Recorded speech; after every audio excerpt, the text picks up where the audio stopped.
경제신문 읽어주는 여자 2020년 4월 10일 금요일 경제뉴스 1. 코스피 1.3% 상승 마감 1860선 돌파. 오늘 코스피는 전 거래일보다 24.49포인트 1.33% 오른 1860.70으로 거래를 마쳤습니다.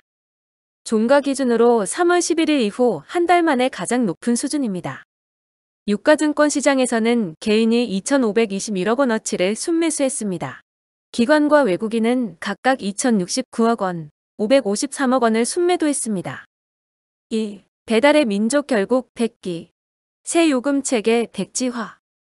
국내 1위 배달의 민족이 당초 계획했던 새 요금체계를 전면 백지화했습니다.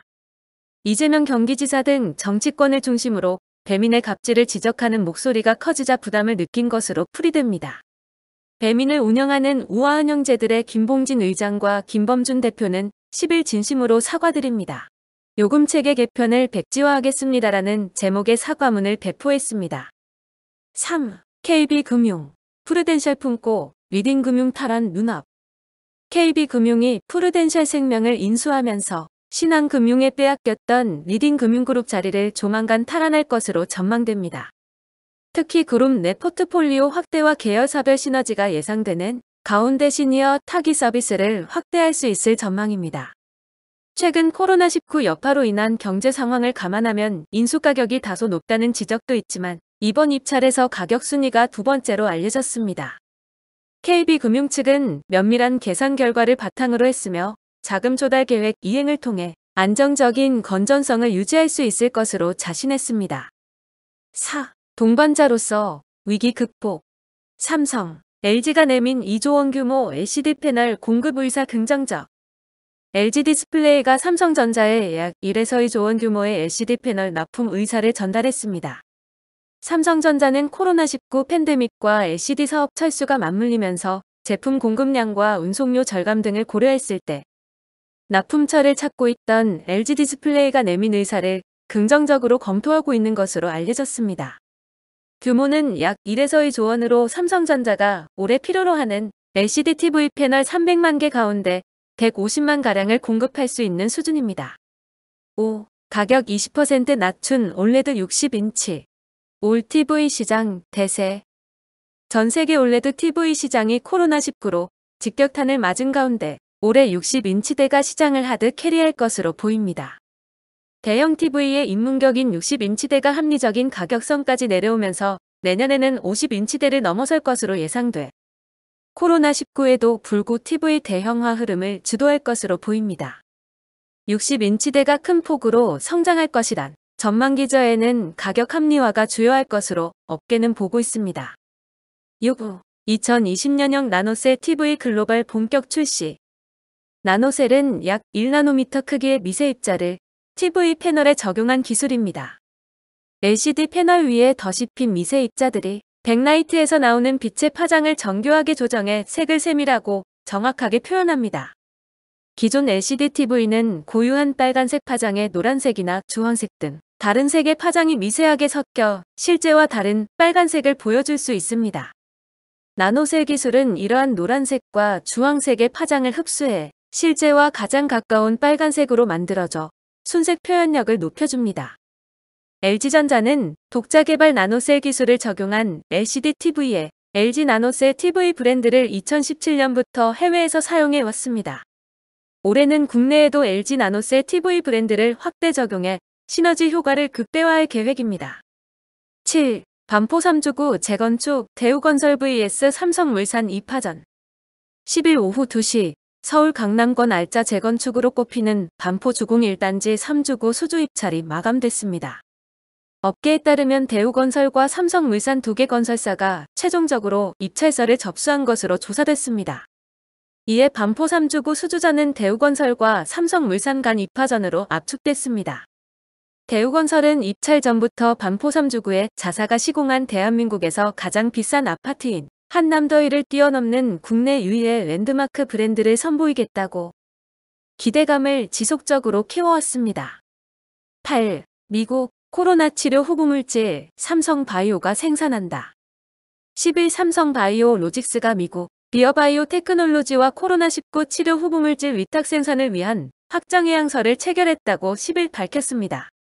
이날 공시한 계약 금액은 약 4,400억 원으로 삼성바이오로직스가 2016년 상장한 이후 CMO 관련 단일 공시 기준 최대 금액입니다. 삼성바이오로직스는 올해 비어로부터 관련 기술을 이전받아 내년부터 송도에 있는 제3공장에서 해당 치료물질을 본격 생산할 계획입니다. 9. 삼성전자, 화웨이의 중저가 스마트폰용 5G 모뎀칩 공급 가능성. 삼성전자가 화웨이의 중저가 스마트폰을 위한 5G 모뎀칩을 공급할 가능성이 있다고 복수의 외신이 대만 디지타임스를 인용해 9일 보도했습니다. 보도에 따르면 화웨이는 퀄컴 의존도를 줄이기 위해 대만 반도체 업체 미디어텍 또는 삼성전자로부터 중급 및 보급형 5G 스마트폰 칩을 공급받는 방안을 검토 중인 것으로 전해졌습니다. 10. 최신 폰 아니면 어때? 공작 분된 갤럭시 S10 5G 역주행. 출시 1년 이상 지난 갤럭시 S10 5G가 최근 판매량을 끌어올리며 역주행 중입니다. 스마트폰 시장이 코로나19 한파를 겪는 가운데 최신 폰은 아니지만 출고가 인하, 판매 장려금 지급으로 사실상 공작폰이 된 갤럭시 S10 5G의 가성비가 주목받으면서입니다. 그럼에도 종전엔 고가 프리미엄 폰이 잘 팔리는 편이었지만 소비 심리를 크게 위축시킨 코로나19 변수가 더해졌습니다. 최신형은 아니지만 플래그십인 만큼 좋은 스펙을 갖춘 가성비 폰 갤럭시 S10 5G를 소비자가 선호할 수밖에 없다고 업계는 짚었습니다. 10일 금융당국 69개 코로나 테마주 집중 감시한다. 금융위원회와 금융감독원, 한국거래소는 10일 최근 소위 코로나19 테마주 중심으로 매수세가 유입되며 주가가 급등락하는 등 변동성이 확대되는 양상을 보인다며 코로나19 테마주 모니터링을 대폭 강화할 것이라고 밝혔습니다. 코로나19 확산 영향과 무관한 회사가 코로나19 테마주로 부각되고 무분별한 추종 매매 등에 따르는 경우 투자자 피해 우려가 커질 수밖에 없어서입니다. 실제 코로나19 테마주 68개 종목의 최근 두 달간 평균 주가 상승률은 42.1%입니다. 코스피 마이너스 20.1%와 코스닥 지수 마이너스 12.5%를 크게 웃돕니다. 12. 아파트 팔겠다는 서울 사람 늘어. 10일 한국감정원에 따르면 서울 아파트 매매 수급 지수는 98.4를 기록해 100 이하로 떨어졌습니다. 매매 수급 지수는 100을 기준으로 100 미만이면 수요보다 공급이 많음을, 100을 초과하면 수요가 더 많음을 의미합니다. 서울 아파트 매매 수급 지수가 100 이하로 떨어진 것은 지난해 10월 7일 이후 6개월 만입니다. 13. 서울 재건축에 이어 일반 아파트도 하락 전환. 10일 부동산 114에 따르면 이번 주 서울 아파트 매매 가격 변동률은 마이너스 0.04%로 3주 연속 하락했습니다. 재건축 아파트가 0.2% 떨어졌고 일반 아파트도 0.01% 내렸습니다. 일반 아파트는 지난해 6월 중순 이후 41주 만에 떨어졌습니다. 이 밖에 신도시는 보합세를 보였고 경기 인천은 0.05% 올랐습니다. 서울은 코로나19 여파로 경기 침체가 장기화될 조짐을 보이자 매수세가 더 위축되는 분위기입니다. 강남권은 재건축 단지와 일반 아파트 모두 약세를 보였고 용산, 동작도 이번 주 하향 조정됐습니다. 강남권은 재건축 단지와 일반 아파트 모두 약세를 보였고 용산, 동작도 이번 주 하향 조정됐습니다. 이와 함께 강북, 강서, 구로 등 서울 외곽 지역을 비롯해 대부분의 지역에서 오름폭이 크게 둔화됐습니다. 14. 짧은 영상이 대세. 국내외 IT 기업 뛰어든다. 영상 콘텐츠 주요 소비자인 Z세대를 중심으로 짧은 영상 시장이 커지고 있기 때문인데 2017년 일찌감치 이 시장에 진출한 중국의 틱톡이 주도권을 잡고 있는 이 시장의 국내외 IT 기업들도 속속 진출하고 있습니다.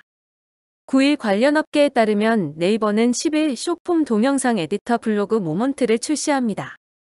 카카오도 숏폼 플랫폼을 준비하고 있으며 유튜브도 숏폼 시장 진출을 준비 중인 것으로 알려졌습니다. 15. 국민기업산업은행 미얀마 진출 성공. 10일 금융권에 따르면 미얀마 중앙은행으로부터 국민기업은행은 현지 법인 예비인가를 산업은행은 지점 설립 예비인가를 취득했습니다. 미얀마에서 현지 법인으로 인허가를 받은 은행은 기업금융과 소매금융이 가능합니다. 외국계 기업은 물론 현지 기업과 거래할 수 있고 지점도 최대 10곳까지 설립 가능해 미얀마에서 사실상 모든 은행 업무를 할 수 있게 됩니다. 16. 영국 이코노미스트 한국미래 재벌 아닌 쿠팡 등 스타트업. 영국 시사주간지 이코노미스트가 8일 한국 특집에서 재벌이 아닌 스타트업 기업들이 코로나 이후 한국 경제의 동력이 될 수 있다고 분석했습니다. 이코노미스트는 한국 경제가 재벌 중심 경제 구조에서 벗어나 새로운 성장 동력을 찾고 코로나19 이후 달라진 세계 경제에 적응해야 한다는 두 가지 과제에 직면했다고 분석했습니다. 17. 두산솔루스 품는 스카이레이크 6천억 자금 어디서? IT 소재 전문 사모펀드 운용사 스카이레이크 인베스트먼트가 두산그룹의 미래먹거리 사업을 맡고 있는 두산솔루스를 인수키로 한 가운데 이제 관심은 6천억 원 규모의 인수자금 마련 방안에 쏠리고 있습니다. 두산솔루스는 삼성 디스플레이에 올레드 소재를 공급하는 등 지난해 14.5%의 영업이익률을 낸 두산그룹의 알짜 회사입니다. 전기차 배터리 동박도 생산하는 등 전기차 시대의 유망 사업도 영위하고 있습니다. 스카이레이크는 진대재 전 정보통신부 장관이 2006년 설립한 토종 사모펀드 운용사입니다. 반도체 등 최첨단 IT 소재 부문 전문이라는 점에서 두산솔루스를 성장시킬 능력을 갖춘 사모펀드 운용사로 평가됩니다. 이제 자금 조달만 남았다습니다. 10호 블라인드 펀드 중 미소집 물량인 2천억 원 외 약 4천억 원의 추가 자금이 필요합니다. 올 상반기 조성이 마무리되는 11호 블라인드 펀드에 5천억 원을 활용할 것으로 전망됩니다. 18. 김광수 농협금융 회장 1년 연임 확정. NH농협금융지주는 10일 임원 후보 추천위원회를 열고 현 김광수 회장을 최종 후보로 추천, 확정합니다. 김광수 회장 취임 이후 농협금융은 2년 연속 1조 원 이상의 순이익을 기록해 최대 실적을 달성했습니다. 또 내실 성장 및 디지털 전환 기반 구축, 글로벌 사업 확장 등 농협금융의 미래 성장 동력을 확보했다는 것이 내외부의 공통적인 평가입니다. 19. 금호석유화학 전 직원의 100만원 지급. 지역경제 살려라. 금호석유화학그룹은 코로나19 극복 및 지역 경제 활성화를 위해 그룹 11개 계열사의 모든 직원에게 경력금 100만원을 지급한다고 10일 밝혔습니다. 경력금은 전 직원에게 직급이나 연차에 따른 차등 없이 지급됩니다. 직원들은 서울과 여수, 울산, 대전, 아산 등 각 소속 사업장 인근 상권을 중심으로 사용할 예정입니다. 20. 멕시코 겁으로 오펙 플러스 감산 합의 깨져. 보도에 따르면 오펙 플러스는 이날 9시간 가까이 이어진 긴급 화상회의에서 하루 1,000만 배럴 규모의 감산안을 논의했으나 결국 합의를 이루지 못했습니다. 당초 사우디아라비아와 러시아 주도로 5에서 6월까지 하루 1,000만 배럴, 이후 800만 배럴 감산안의 합의가 이뤄졌으나 멕시코가 이탈하면서 난관에 봉착했습니다. 2020년 4월 10일 금요일 경제뉴스 끝. 구독과 좋아요, 그리고 알림 설정 부탁드립니다.